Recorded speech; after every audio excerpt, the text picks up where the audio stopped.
The Good Son. Part 2. Her Return. Everyone thought the story was over, until Ellen returned, not alone, but followed by the very past she tried to escape. And this time it wanted revenge. It had been 9 months since the village received Ellen's letter. Mark had returned to his quiet life, tending his garden, volunteering at the church, and occasionally helping neighbors. But something in him had changed. He walked straighter and spoke louder.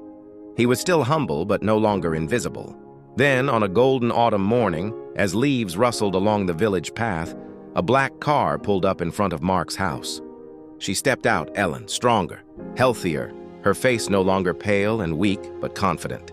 She wore a blue scarf, the one Mark had bought her on her birthday 3 years ago. Mark stood frozen on the porch. He whispered, "Mama?" Tears welled in her eyes. "I told you I'd come back." They embraced, long and silent.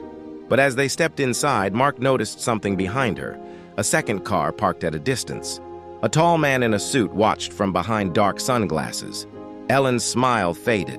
"I have to tell you something," she said, her voice low.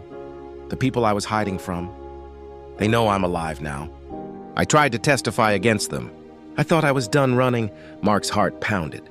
"What do they want?" She looked down, to silence me. "Forever."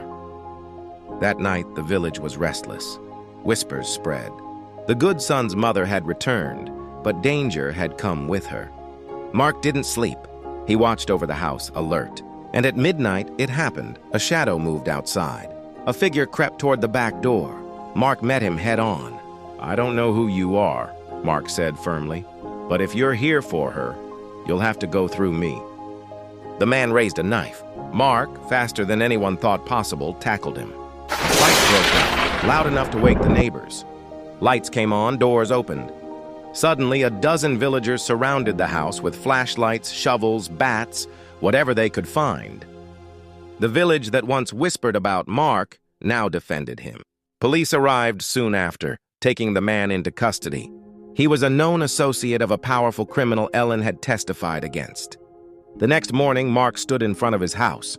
His hands were bruised, but his spirit shone. A reporter asked him, "Why didn't you run?"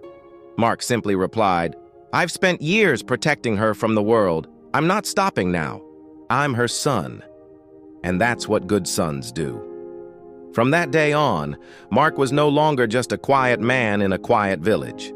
He was a hero, not because he fought, but because he loved, bravely, fiercely, and without condition.